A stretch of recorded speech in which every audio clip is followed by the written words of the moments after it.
Hello everyone, Namaste.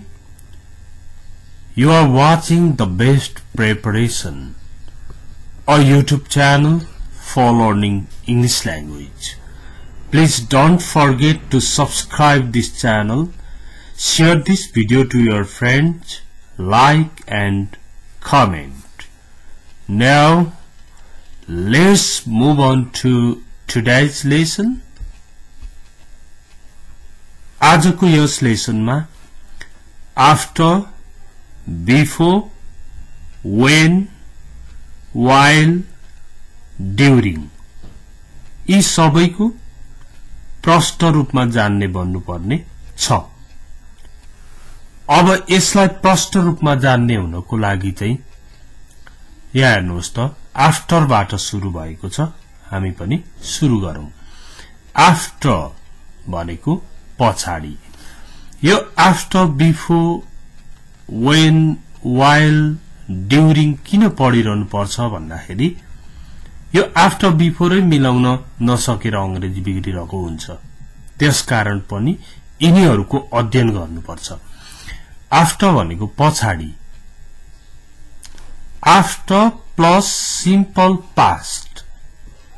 Simple past भन्ने बित्तिकै दिमागमा चाहिँ के हुनु पर्यो भन्दा V2 verb को पास्ट फर्म, go को went, eat को ate, run को ran, drink को drank, drive को drove।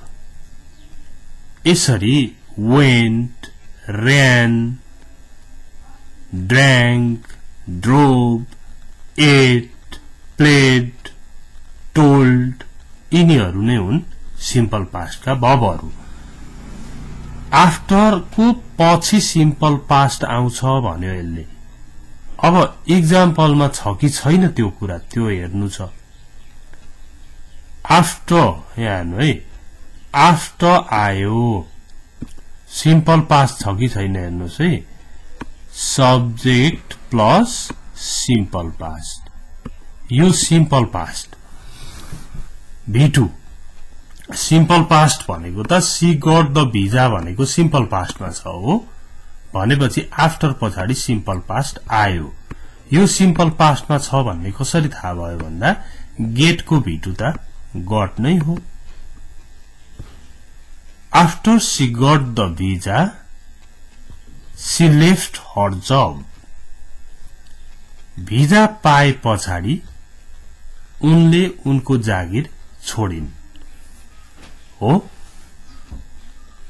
भिजा पाए पछाडी उनले उनको जागिर छोडिन्। After she got the visa she left her job. मैले भिजा पाएपछि जागिर छोडे भन्दाखेरि चाहिँ after I got the visa I left my job. यसरी भन्न सकिन्छ। ओके, अब मैले होटल बुक गरेपछि मात्रै तिनीहरुलाई सुनाए भन्न मन लाग्यो भने के भन्ने त? After I booked, BOOKED, after I booked the hotel, I told them अथवा I called them, तिनीहरुलाई बोलाए। I invited them, तिनीहरुलाई निम्तो गरे। यसरी बनाउन सकिन्छ। फेरि हेर्नु त आफ्टर पछाडी भएको आफ्टर प्लस सिम्पल पास्ट को एक्जाम्पल छ। यो आफ्टर भयो। यसपछि सिम्पल पास्ट को एक्जाम्पल छ कि छैन हेर्नुस्। ही लेफ्ट युनिभर्सिटी। लेफ्ट भनेको लिभ को V2 लेफ्ट। लिभ भनेको छोड्नु, हिड्नु, लेफ्ट भनेको छोड्यो। After he left university he worked in a bank.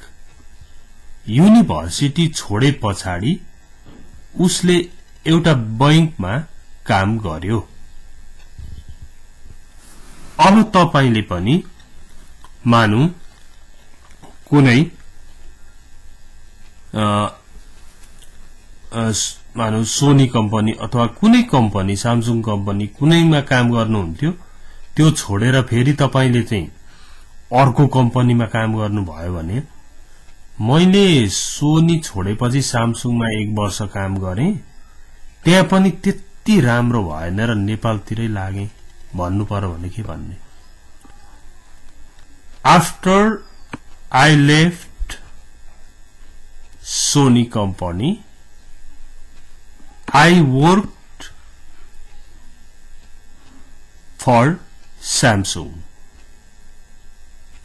here also I didn't get good salary अथवा I couldn't progress much so I got back to Nepal I returned to Nepal भन्दै कुरा गर्नको लागि हुन्छ यो जानेको हुनु पर्यो अनि सजिलो हुन्छ 3 नम्बरमा After he left university he worked in a bank okay that's the repetition let's leave it यो छोड्दियौ अब आफ्टर पछि सिम्पल पास्ट को कुरा सकियो आफ्टर पछि आईएनजी फर्म आउँछ भनेको छ आईएनजी भनेको गो को गोइङ प्ले को प्लेइङ रिड को रिडिङ स्टडी को स्टडिङ यसरी आईएनजी फर्म हेरौं हो कि होइन है they decided to get divorced तिनीहरुले डिभोर्स गर्ने निर्णय गरे आफ्टर यहाँ हेर्नु त आफ्टर पछि आईएनजी आउँछ भनेको थियो आयो after having their second child तिनीहरुले दोस्रो बच्चा भए पछाडी तिनीहरुको डिभोर्स दोस्रो बच्चा भए पछाडी तिनीहरुले डिभोर्स गर्ने निर्णय गरे भनेको छ they decided to get divorced भयो after having their second child okay यसरी आफ्टर पछि आईएनजी वाला पनि आउँदो रहेछ ओके अब अघिकै मैले होटल बुक गरे पछाडी मात्रै तिनीहरुलाई निम्तो गरे भन्ने कुरालाई यहाँ ल्याउनु पर्यो भने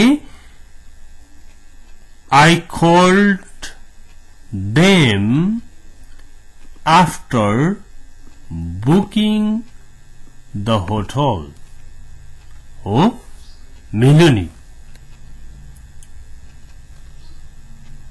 नेक्स्ट अब अर्को हेरौं आफ्टर प्लस आईएनजी फर्म को हेर्नु है आफ्टर आईएनजी फर्म आयो हेर्नुस् त after completing his study he started a business उसको अध्ययन पूरा गरेपछि उसले व्यवसाय सुरु गर्यो मैले मास्टर लेभल पूरा गरेपछि मैले मास्टर लेभल पूरा गरेपछि यूएसए गए भन्नु पर्यो भने के भन्ने त after completing the master's level I went to the US okay यसरी नै तपाईले धेरै कुराहरु बनाउनुहोस्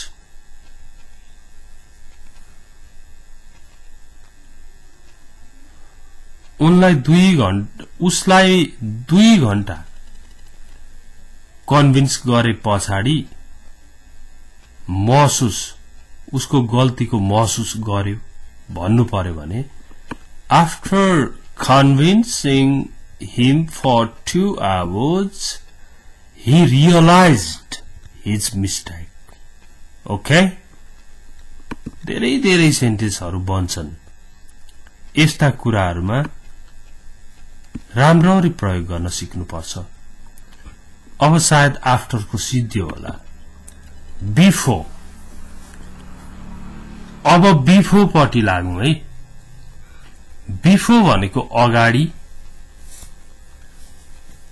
जसरी आफ्टर पछि सिम्पल पास्ट हुन्छ नि बिफोर पछि पनि सिम्पल पास्ट हुन सक्छ बिफोर भनेको अगाडि before plus simple past Rita worked here before simple past छ कि छैन यो राम्रोसँग हेर्नुस् है सी वेन्ट टु अस्ट्रेलिया यहाँ V2 छ यो सिम्पल पास्ट हो बिफोर पछाडि पनि सिम्पल पास्ट आयो Rita worked here before she went to Australia Australia जानु अगाडि रीताले यहाँ काम गरिन् भनेर कुनै कम्पनीको मान्छेले भनिरहेको छ okay do you know Rita भन्नुभयो नि रीता सरनेम भन्छ सोध्छ एकछिन रीता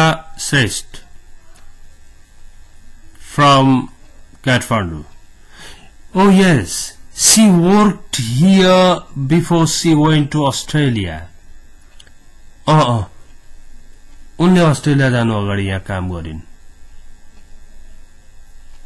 हो यसरी कुरा चल्छ कुराहरू अघि बढ्छ फेरि हेर्नुस् बिफोर प्लस सिम्पल पास्ट है बिफोर सिम्पल पास्ट छ कि छैन यहाँसम्म हेर्नुस् before I started my own business भनेपछि यहाँ V2 छ सिम्पल पास्ट छ I worked in many companies मैले आफ्नो व्यवसाय सुरु गर्नु अगाडि धेरैवटा कम्पनीहरुमा काम गरे यस्तै नै हुन्छ प्र्याक्टिकल लाइफमा धेरै ठाउँ काम गर्छ मान्छेले अनि आफ्नै सुरु गर्छ हो जस्तो अर्काकोमा कपाल काट्छ आफ्नै सैलुन खोल्छ अर्काकोमा वेल्डिङको काम गर्छ आफ्नै वेल्डिङ सेन्टर खोल्छ अर्काकोमा स्यानिटेसनको काम गर्छ आफ्नै स्यानिटेसन अफिस खोल्छ ओके तपाईले पनि त्यसो भन्न सक्नुहुने भो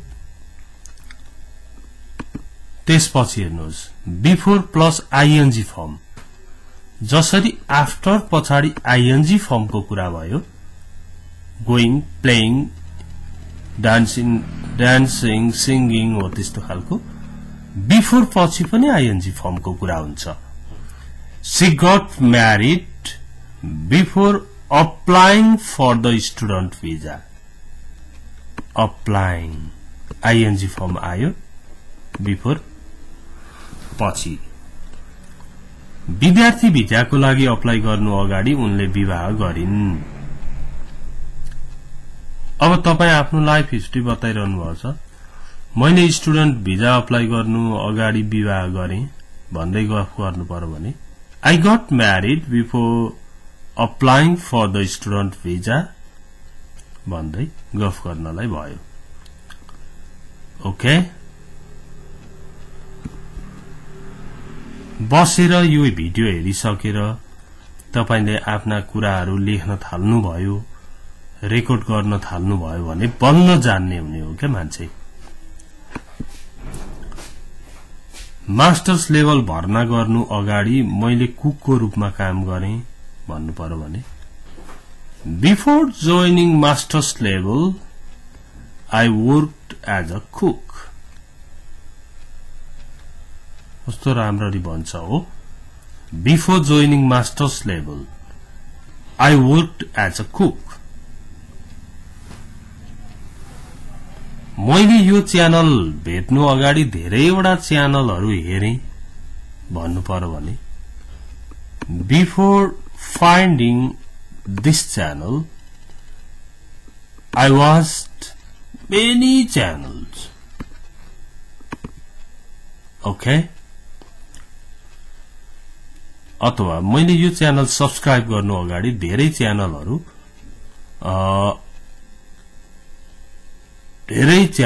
चाहिँ हेरे भन्दा Before subscribing this channel, I saw a lot of channels. भन्दै कुरा गर्न भयो। अब सक्यो बिफोर को। तपाई कतिको जान्ने हुनुभयो रिपिट गरी गरी हेर्नु होला। अब when को कुरा गरौं। when भनेको जुन बेला जब। when पछाडी प्राय सिम्पल पास्ट नै हुन्छ। प्राय जसो है फेरि अरु हुँदै हुँदैन भनेको होइन के। सिम्पल पास्ट हुन्छ भन्ने थियो यहाँ अरु आएछ भन्नुहुन्छ नि त्यस्तो होइन नि त। प्राय जसो मोस्टली सिम्पल पास्ट हुन्छ। पास्ट को कुरा गरिरहेको बेला चाहिँ प्रेजेन्ट को कुरा गरेको बेला त प्रेजेन्ट पनि होला त्यो बेग्लै कुरा। तर यहाँ हेर्नुस् when plus simple past। I met her when she came to Nepal। She came to Nepal भन्दाखेरि यहाँ कम को भिटु came आइरहेछ। She came to Nepal भन्ने सेन्टेन्स नै सिम्पल पास्ट हो भनेपछि when पछाडी सिम्पल पास्ट आयो। अब यसको मैले उनलाई भेटे जब उनी नेपाल आइन् हुन्छ। तर हाम्रो भाषामा के हुन्छ मैले उनलाई नेपाल आएको बेला भेटे भन्छौं।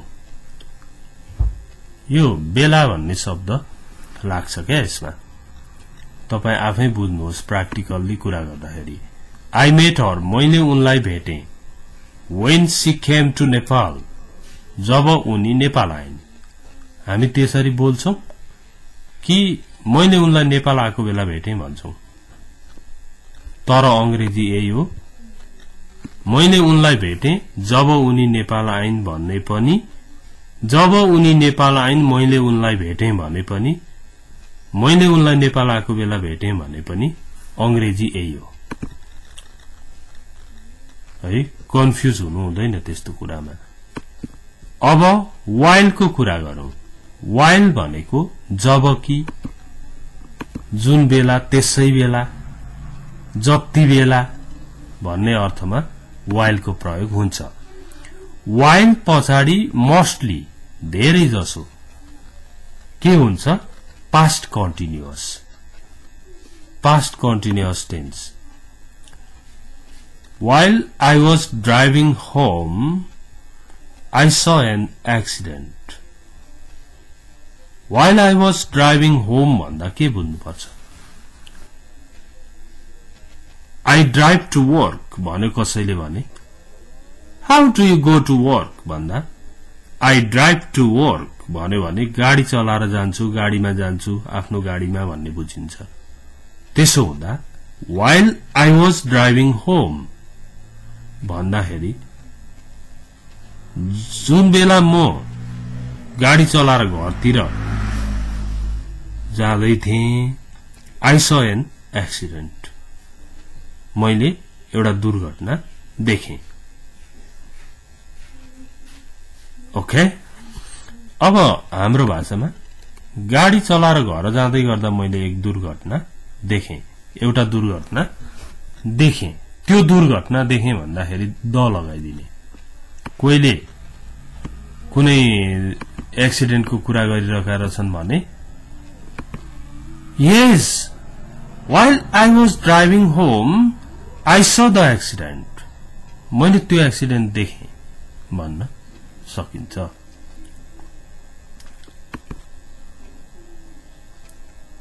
अब यहाँ हेर्नुहोस् while पछि past continuous। While I was cooking the curry, I was cooking the curry हेर्नुहोस् कन्टिन्युअस छ। कन्टिन्युअस भनेको आईएनजी आउनेवाला अनि पास्ट कन्टिन्युअस हुँदा वाज र वेयर आउँछ। प्रेजेन्ट कन्टिन्युअस हुँदा यहाँ इज एम आर हुन्छ अनि फ्युचर कन्टिन्युअस हुँदा विल बी हुन्छ। भनेपछि While I was cooking the curry, I put a spoon of sugar instead of salt into it। तरकारी पकाउँदै गर्दा मैले त्यसमा नुनको सट्टा एक चम्चा चिनी राखे। हेर्नु है म कति बिर्सिने भएको छु भन्दै गफ गर्नलाई हुन्छ। नाउ while को पनि सक्यो during को कुरा गरौं during भनेको त्यसबेला त्यस अवधिमा त्यति बेला भन्छौं नि हामी म 3 महिना जति दुबईमा बसे त्यति बेला मैले यस्तो यस्तो गरे भन्दाखेरि नि त्यो त्यति बेला ड्युरिङ हो ड्युरिङ प्लस नाउन फ्रेज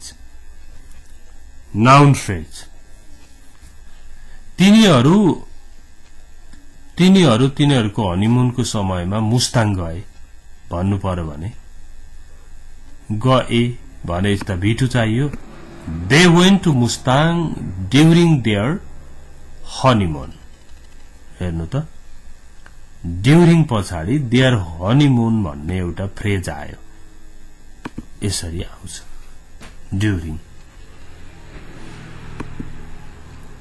तिनीहरू ओलम्पिकको समयमा साथी बने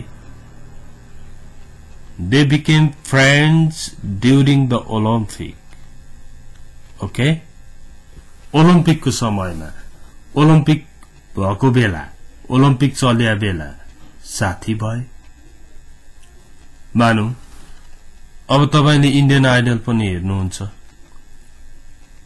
हैन द बेस्ट डान्सरहरु हेर्नुहुन्छ होला त्यहाँ अब 7 महिना 8 महिना चाहिँ त्यही बसेर मान्छेहरुले चाहिँ आफ्नो परफर्मेन्सहरु देखाइरहेका हुन्छन् त्यति बेला उनीहरु साथी बन्छन् फ्यामिली बन्छन् नि during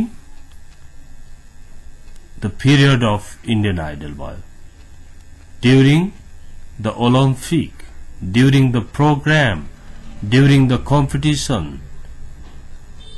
during the project यस्तोलाई during पछाडी noun phrase वाला भनेर भनिन्छ ओके अब यो भिडियो शेयर गर्न नभुल्नु होला that's the end of this video महत्त्वपूर्ण भिडियो छ फेरि पनि हेर्नु होला Thanks for watching it. See you tomorrow.